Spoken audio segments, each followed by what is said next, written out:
يريد الله ليبين لكم ويهديكم سنن الذين من قبلكم ويتوب عليكم والله علیم حکیم۔ اللہ تمہارے لیے وضاحت سے احکامات وضاحت سے اور تمہیں ان نیک لوگوں کے راستے پر چلانا چاہتا ہے جو تم سے پہلے گزر چکے اور تمہاری توبہ قبول کرنا چاہتا ہے، اور اللہ خوب جاننے والا بہت حکمت والا ہے۔ اس آیت کے اندر اللہ تعالیٰ نے مومنوں کے اوپر ایک عجیب احسان فرمایا، کرم فرمایا کہ یہ بھی اللہ کا احسان ہے، اس کی مہربانی ہے۔ اللہ تمہارے لیے وضاحت سے احکام بیان کرنا چاہتا ہے، اور وہ کس تفصیل سے تمہارے سامنے احکامات بیان کر رہا ہے جو آپ پیچھے پڑھتے چلے آ رہے ہیں، اور پھر تمہیں ان لوگوں کے راستے پر چلانا چاہتا ہے، ان نیک لوگوں کے راستے پر جو تم سے پہلے گزر چکے ہیں، اور تمہاری توبہ قبول کرنا چاہتا ہے۔ اللہ خوب جاننے والا بہت حکمت والا ہے۔ یعنی اللہ تعالیٰ نے احکام شرعیہ بیان کر دیے اور حلال کو حرام سے علیحدہ کر دیا، اور یہ تمیز دے دی اور یہ بتا دیا کہ حلال کیا ہے اور حرام کیا ہے، اور اچھے اور نیک کام کو برے اور گندے کام سے اللہ تعالیٰ نے پرومیننٹ کر دیا کہ اچھا کام کیا ہے اور نیک کام کیا ہے، برا کام کیا ہے اور گندا کام کیا ہے، کیا چیز پرمیزیبل ہے، کیا چیز نان پرمیزیبل ہے، کیا چیز حلال ہے، کیا چیز حرام ہے۔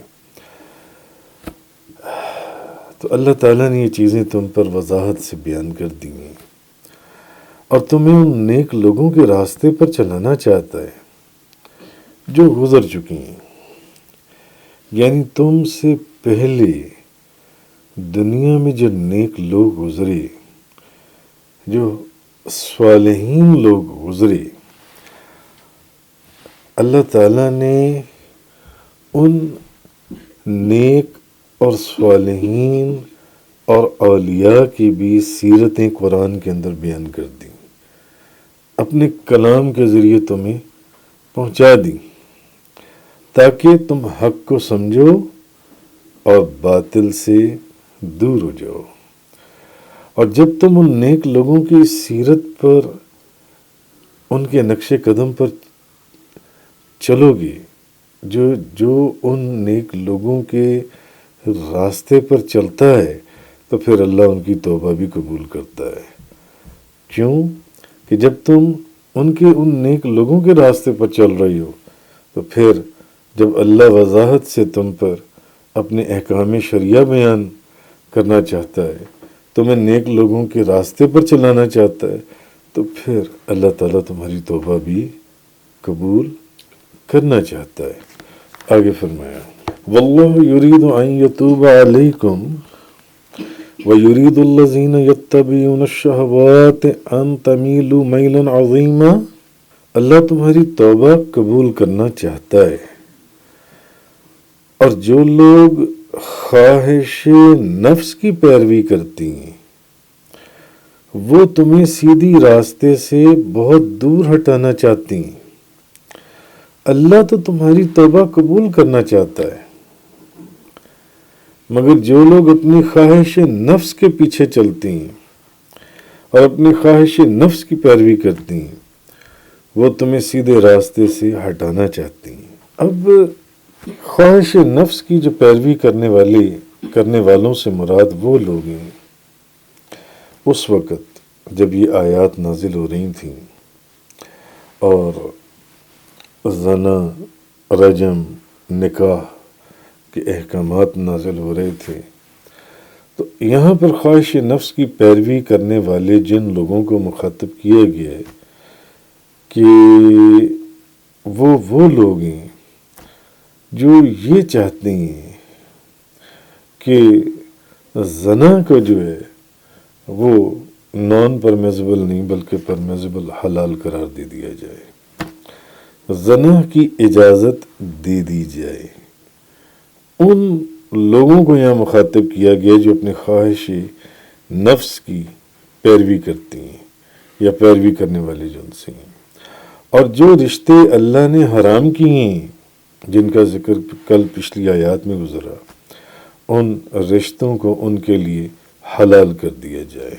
مثلا اب اس زمانے میں جو یہود ہیں وہ ماں کی طرف سے سوتیلی جو بہنیں تھیں ان سے نکاح جائز قرار دیتے تھے، اور وہ چاہتے تھے کہ مسلمان بھی ایسا ہی کریں، یا نبی کریم صلی اللہ علیہ وسلم بھی سوتیلی بہنوں سے نکاح کو جائز قرار دے دیں جن سے، وہ یہودی جن سے ہیں۔ لیکن اس آیت میں تمام لوگ داخل ہیں جو اپنی عقل سے احکام شریعت کے اوپر اعتراض کرتے ہیں،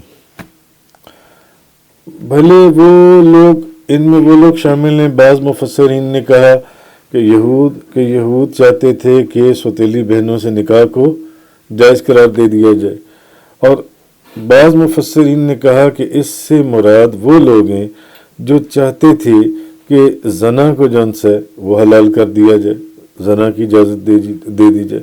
لیکن آیت کا جو ایک عام حکم ہے وہ یہ ہے کہ ہر وہ بندہ جو احکام شریعت کے اوپر کسی بھی انداز سے اعتراض کرے یا آبجیکشن کرے، کرٹیسائز کرے، تو اس کے لیے مثلا ایک بندہ اپنی عقل کے بل بوتے پر ایسے ہی وہ کہتا ہے کہ مردوں کو عورتوں کے برابر کیوں نہیں رکھا گیا، مردوں کو زیادہ فضیلت اور زیادہ وہ کیوں دیا گیا حصہ جن سے مردوں کو، اور اس کی تفصیل پیچھے تفصیل سے گزر چکی ہے جن سے یہ اس طرح کا اگر کوئی بندہ کوئی اس طرح کے بےہودہ سوال کرے، یا عورت کو طلاق کا حق کیوں نہیں دیا گیا، یا مرد اگر ایک وقت میں 4 عورتیں رکھ سکتا ہے تو ایک عورت بیک وقت 4 مردوں سے نکاح کیوں نہیں کر سکتی۔ تو ان لوگوں کے متعلق یہ آیت جن سی نازل ہوئی کہ اللہ تعالیٰ تمہاری توبہ قبول کرنا چاہتا ہے، مگر جو لوگ خواہش نفس کی پیروی کرتی ہیں وہ تو چاہتے یہ ہیں کہ وہ تمہیں سیدھے راستے سے بہت دور ہٹا دیں اور تمہیں سیدھے راستے سے بھٹکا دیں۔ یرید اللہ ان یخفف عنکم وخلق الانسان ضعیفا، اللہ تم سے بوجھ ہلکا کرنا چاہتا ہے، اللہ تمہارا بوجھ ہلکا کرنا چاہتا ہے۔ کس چیز کا بوجھ؟ مشکل احکام کا بوجھ تم سے ہلکا کرنا چاہتا ہے۔ وَخُلِقَ الْإِنسَانُ ضَعِيفًا، اور انسان کو کمزور پیدا کیا گیا ہے، انسان کو کمزور پیدا کیا گیا ہے۔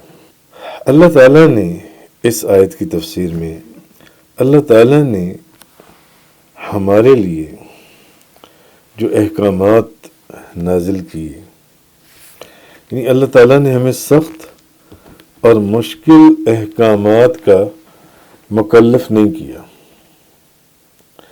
جیسے مشکل احکامات کا اللہ تعالیٰ نے بنی اسرائیل کو مکلف کیا تھا۔ مثلا ہمارے لیے تمام روئے زمین پر نماز پڑھنے کو جائز کر دیا گیا، اور خصوصاً مسجد میں نماز پڑھنے کا مکلف نہیں کیا کہ اگر نماز کا وقت ہو گیا تو اب مسجد ہی تلاش کرو، بھلے جنگل میں ہو، وہیں پر ہی نماز ادا کرو گے، وہیں خدا کی عبادت کرو گے، جیسے کہ پہلی امتوں کے اندر تھا۔ نہیں، ہمارے لیے کیا ہے کہ نبی کریم صلی اللہ علیہ وسلم کی برکت سے اللہ تعالیٰ نے تمام روئے زمین کو ہمارے لیے مسجد بنا دیا، جہاں پر وقت ہو جائے نماز کا اب نماز پڑھنی۔ اچھا، پانی نہ ملنے یا پانی پر قدرت نہ ہونے کی وجہ سے ہمارے لیے تیمم کو جائز کر دیا۔ اگر پانی نہیں مل رہا، پانی موجود نہیں ہے، تیمم کر لو۔ قربانی کو کھانا اور مال غنیمت ہمارے لیے حلال کر دیا. پہلی امتوں میں یہ نہیں تھا. ان کی قربانیوں کو ایک آگ آ کر لے جایا کرتی تھی. آسمان سے آگ اترتی تھی اور ان کی قربانیوں کو لے جاتی تھی. مگر ہمارے لیے مال غنیمت کو بھی کھانا حلال کر دیا گیا. دوسری امتوں کے اندر یہ احکامات نہیں تھے اس جنسی. پھر ہمارے لیے گناہوں کے لیے استغفار اور توبہ رکھ دی. جبکہ بنی اسرائیل کی شریعت کی طرح یہ نہیں فرمایا کہ تمہاری توبہ جب تم گناہ کرو گے تو تب قبول ہوگی جب تم آپس میں ایک دوسرے کو قتل کرو گے، تب تمہاری توبہ قبول ہوگی. خدا کی نافرمانی کی ہے نا، اب آپس میں ایک دوسرے کو قتل کرو تو تمہاری توبہ قبول ہوگی. مگر نبی پاک صلی اللہ علیہ وسلم کی امت کے اندر اللہ پاک نے یہ آسانی بھی فرما دی کہ نہیں، توبہ کر لو، استغفار کر لو، تمہاری توبہ قبول ہو جائے گی. سفر کی حالت ہو یا بیماری کی حالت ہو، اس میں روزہ نہ رکھنے کی اجازت دے دی. سفر کی حالت میں 4 رکعت کی بجائے 2 رکعت پڑھنے کی اجازت دے دی اللہ تعالیٰ نے. غرض کہ پچھلی شریعتوں میں جو مشکل احکام تھے وہ اللہ تعالیٰ نے ہمارے لیے آسان فرما دیے. امام بخاری روایت کرتے ہیں، حضرت ابو ہریرہ بیان کرتے ہیں کہ رسول اللہ صلی اللہ علیہ وسلم آپ نے فرمایا، تم آسانی کرنے کے لیے بھیجے گئے ہو، مشکل میں ڈالنے کے لیے نہیں بھیجے گئے. نبی کریم صلی اللہ علیہ وسلم نے کیا فرمایا؟ تم آسانی کرنے کے لیے بھیجے گئے ہو، مشکل میں ڈالنے کے لیے نہیں بھیجے گئے. اور ترمذی شریف کی روایت ہے، حضرت عائشہ صدیقہ طیبہ طاہرہ زاہدہ عابدہ رضی اللہ تعالیٰ عنہا آپ فرماتی ہیں، بیان فرماتی ہیں کہ رسول اللہ صلی اللہ علیہ وسلم، نبی پاک صلی اللہ علیہ وسلم کی عادت مبارک تھی کہ جب بھی 2 کاموں میں سے کسی ایک کام کا آپ کو اختیار دیا جاتا، نبی پاک صلی اللہ علیہ وسلم کو 2 کاموں میں سے ایک کام کا اختیار دیا جاتا تو آپ کس کام کو اختیار فرماتے؟ جو آسان ہوتا، جو آسان ہوتا، بشرطے کہ وہ گناہ نہ ہو. تو حضرت ابو ہریرہ فرماتے ہیں نبی پاک صلی اللہ علیہ وسلم نے فرمایا، تم آسانی کے لیے بھیجے گئے ہو، مشکل میں ڈالنے کے لیے نہیں بھیجے گئے. یا ایھا الذین آمنوا لا تأکلوا اموالکم بینکم بالباطل الا ان تکون تجارۃ عن تراض منکم. اے ایمان والو، ایک دوسرے کا مال ناجائز طریقے سے نہ کھاؤ، سوائے اس کے کہ باہمی رضامندی سے تجارت ہو. ایک دوسرے کا مال جو ہے وہ ناجائز طریقے سے مت کھاؤ، ماں سوائے اس کی کہ تجارت کا بھی کام ہو، بے وغیرہ، خرید و فروخت وغیرہ، ایسا کوئی کام ہو. اب اس آیت میں مسلمانوں کو ان کے جو مال ہیں اس میں تصرف کے متعلق ہدایت دی کہ خرید و فروخت، بے، تجارت، اس کے مطابق تو تم ہبہ، وراثت اور کسی چیز کو، یہ تو ساری چیزیں جو ان سے جائز ہیں، جو ان سے، لیکن اس کے علاوہ جو دوسرے طریقے ہیں مال بنانے کے یا مال کو کھانے کے، جوا، سود، غصب، ڈاکہ، خیانت، کسی کے مال میں جھوٹی قسم کھا کر اور جھوٹی گواہی کے ذریعے یا رشوت سے دوسرے کا مال کھانا، یہ ناجائز ہے. اے ایمان والو، دوسرے کا مال ناجائز طریقے سے نہ کھاؤ، سوائے اس کے کہ باہمی رضامندی سے، جو تجارت وغیرہ جو صورتیں میں نے آپ کے سامنے بیان کی.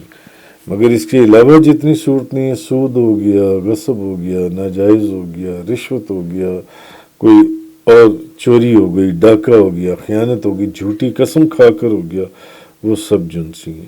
مثلا رشوتی کے متعلق دیکھیے، ایک روایت میں حضرت عبداللہ بن عمر رضی اللہ تعالیٰ عنہما بیان کرتے ہیں کہ رسول اللہ صلی اللہ علیہ وسلم نے رشوت دینے والے اور رشوت لینے والے پر لعنت فرمائی ہے۔ نبی پاک صلی اللہ علیہ وسلم نے رشوت لینے والے اور رشوت دینے والے پر لعنت فرمائی ہے۔ اچھا، یہ تو رشوت، جو رشوت لیتا ہے یا جو رشوت دیتا ہے۔ اچھا، کسی پر ظلم کرنے کے لیے، اب رشوت ہے کیا؟ کسی پر ظلم کرنے کے لیے یا کوئی ناجائز کام کرانے کے لیے کچھ دینا، یہ رشوت ہے۔ کسی پر ظلم کرنے کے لیے یا اپنا کوئی ناجائز کام کروانے کے لیے کسی کو رشوت کچھ دینا، وہ رشوت ہے۔ لیکن اپنا حق حاصل کرنے کے لیے، اپنا حق حاصل کرنے کے لیے یا کسی کو ظلم سے بچانے کے لیے کچھ دینا، یہ رشوت نہیں ہے۔ ہاں، کسی پر ظلم کرنے کے لیے یا کسی کا ناجائز کام کروانے یا اپنا کوئی ناجائز کام کروانے کے لیے کچھ دینا، یہ رشوت ہے۔ مگر اپنا جائز کام کروانے کے لیے یا اپنا حق حاصل کرنے کے لیے یا اپنے آپ کو کسی ناجائز ظلم سے بچانے کے لیے یا کسی ظلم سے بچانے کے لیے کچھ دینا، وہ رشوت کے زمرے میں نہیں آئے گا۔ وہ آپ اپنا حق حاصل کرنے کے لیے، جو آپ کا حق ہے مگر ہو جائز اور حلال، یہ نہ ہاں ناجائز ہو کام، اگر آپ کا ناجائز ہے تو پھر وہ حرام ہے، پھر وہ رشوت ہے، تو پھر اس کے اوپر نبی کریم صلی اللہ علیہ وسلم نے لعنت فرمائی ہے۔ لیکن اپنا حق حاصل کرنے کے لیے یا اپنے آپ کو ظلم سے بچانے کے لیے کہ کوئی بندہ آپ کے اوپر زیادتی کر رہا ہے اور آپ کو آپ کا حق حاصل کرنے نہیں دے رہا، تو اس کے اوپر کچھ دینا جن سے وہ رشوت نہیں ہے۔ مثلا یہ روایت میں نے پہلے بھی ایک دفعہ عرض کی تھی کہ نبی کریم صلی اللہ علیہ وسلم نے خیبر کا مال غنیمت تقسیم کیا، خیبر کا مال غنیمت تقسیم کیا اور بڑے بڑے لوگوں کو عطایا دیے، جس کو جتنا دینا تھا دیا، اور عباس بن مرداس کو بھی کچھ مال دیا، تو وہ اس کے اوپر ناراض ہو گیا۔ نبی پاک صلی اللہ علیہ وسلم نے سب کو دیا، مگر ایک شخص تھا جو اس میں ناراض ہو گیا اور شعر پڑھنے لگا، کچھ ایسے شعر جو اس کو نہیں پڑھنے چاہیے تھے۔ تو نبی کریم صلی اللہ علیہ وسلم نے فرمایا کہ اس کو کچھ اور مال دے دو اور ہمارے متعلق اس کی زبان بند کر دو۔ پھر اس کو کچھ اور مال دے دیا گیا حتیٰ کہ وہ راضی ہو گیا۔ یعنی وہ نبی کریم صلی اللہ علیہ وسلم کے متعلق زبان دراز کر رہا تھا۔ نبی پاک صلی اللہ علیہ وسلم نے فرمایا اس کو کچھ دے کر اس کی زبان کو بند کر دو۔ تو کہنے کا مقصد ہے کہ کسی پر ظلم کرنے کے لیے یا کوئی ناجائز کام کرانے کے لیے کچھ دینا، وہ رشوت ہے، مگر اپنا حق حاصل کرنے کے لیے یا خود کو کسی کے ظلم سے بچانے کے لیے کچھ دے دینا، وہ رشوت نہیں ہے۔ تو جب نبی پاک صلی اللہ علیہ وسلم نے سب کو عطا فرمایا، اس ایک شخص نے ناراضگی کا اظہار کیا، حضور نے کہا اس کو کچھ دے دو اور اس کی زبان بند کر دو۔ اسی طرح حضرت ابن مسعود بیان کرتے ہیں کہ جب وہ حبشہ کی سرزمین پر پہنچے تو کچھ لوگوں نے ان کا سامان چھین لیا، حضرت ابن مسعود کا سامان چھین لیا، تو انہوں نے اس سامان کو اپنے پاس رکھا اور 2 دینار جنہوں نے چھین لیا تھا، 2 دینار اس شخص کو دے کر اپنا سامان چھڑوا لیا، یا وہاں کسی کو 2 دینار دے کر جنہوں نے ان کا سامان چھینا تھا ان کے سامان کو غصب کر لیا، اس پر قبضہ کر لیا، 2 دینار کسی نے کہا لو 2 دینار مجھے دو، میں تمہارا مال چھڑوا دیتا ہوں، 2 دینار دے دیے، سامان چھڑوا لیا۔ تو کسی پر ظلم کرنے کے لیے یا کوئی ناجائز یا اپنا کوئی ناجائز کام کروانے کے لیے جب آپ کسی کو پیسے دیں گے، کچھ دیں گے، تو وہ رشوت کے زمرے میں آئے گا۔ مگر اپنا حق حاصل کرنے کے لیے اپنا حق، ان کے مال کو کسی نے چھین لیا تو کچھ پیسے دے کر مال چھڑا لیا، یہ رشوت نہیں ہے، یہ رشوت نہیں ہے۔ اپنا حق حاصل کرنے کے لیے، خود کو ظلم سے بچانے کے لیے کچھ دے دینا، یہ رشوت نہیں ہے۔ نبی پاک صلی اللہ علیہ وسلم نے فرمایا یہ میرے متعلق زبان دراز کر رہا ہے، اس کو کچھ دے کر اس کی زبان بند کر دو، دے دو اس کو کچھ۔ تو یہ چیز تو اللہ پاک نے، اے ایمان والو، ایک دوسرے کا مال ناجائز طریقے سے نہ کھاؤ، سوائے اس کے کہ باہمی رضامندی سے تجارت۔ وَلَا تَقْتُلُوا أَنفُسَكُمْ، اور اپنے آپ کو ہلاکت میں نہ ڈالو، اپنے آپ کو ہلاکت میں نہ ڈالو۔ ان اللہ کان بکم رحیما، بے شک اللہ تم پر بہت رحم فرمانے والا ہے۔ اپنے آپ کو ہلاکت میں نہ ڈالو۔ وَمَن يَفْعَلْ ذَلِكَ عُدْوَانًا وَظُلْمًا فَسَوْفَ نُصْلِيهِ نَارًا، اور جو شخص زیادتی اور ظلم کی بنا پر ایسا کرے گا تو ہم ان قریب ہم اس کو دوزخ کی آگ میں داخل کر دیں گے۔ وَكَانَ ذَلِكَ عَلَى اللَّهِ يَسِيرًا، اور یہ اللہ پر آسان ہے، کوئی مشکل نہیں ہے اللہ کے لیے کہ وہ اس کو دوزخ میں داخل کر دے گا، دوزخ کی آگ کے اندر۔ اچھا، اپنے آپ کو ہلاکت میں نہ ڈالو، بے شک اللہ تم پر بہت رحم فرمانے والا ہے۔ اب اس آیت کا ایک مطلب تو یہ بھی ہو سکتا ہے کہ مسلمان ایک دوسرے کو قتل نہ کریں۔ اپنے آپ کو ہلاکت میں نہ ڈالو کہ آپس میں ہی مسلمان ایک دوسرے کو قتل کرنا شروع کرتے ہیں، کیونکہ نبی کریم صلی اللہ علیہ وسلم نے فرمایا تمام مسلمان ایک جسم کی طرح ہیں، ایک جسم کی طرح۔ اس لیے اگر ایک مسلمان نے دوسرے مسلمان کو قتل کیا تو یہ ایسا ہی ہے جیسے اس نے اپنے آپ کو قتل کیا۔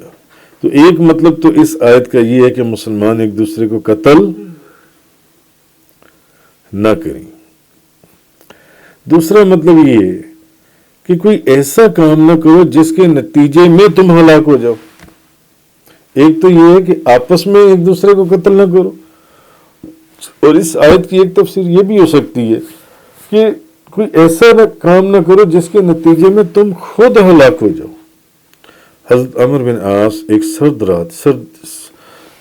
سردیوں کی رات میں آپ جنوبی ہو گئے، حضرت عمر بن عاص جنوبی ہو گئے، تو انہوں نے تیمم کیا اور یہ آیت پڑھی کہ تم اپنے نفسوں کو قتل نہ کرو، بے شک تم پر بے حد رحم فرمانے والا ہے، اللہ تم پر رحم فرمانے والا ہے۔ اب انہوں نے نبی کریم صلی اللہ علیہ وسلم کو یہ بات بتا دی، پانی کے ہوتے ہوئے بھی تیمم کر لیا، تو نبی کریم صلی اللہ علیہ وسلم نے پھر نبی پاک صلی اللہ علیہ وسلم سے اس کا ذکر کر دیا، تو نبی پاک صلی اللہ علیہ وسلم نے ان کو ملامت نہیں کی، بخاری شریف۔ اور ایک مطلب یہ بھی ہو سکتا ہے کہ مسلمانوں کو اللہ تعالیٰ نے خودکشی کرنے سے منع فرمایا ہے،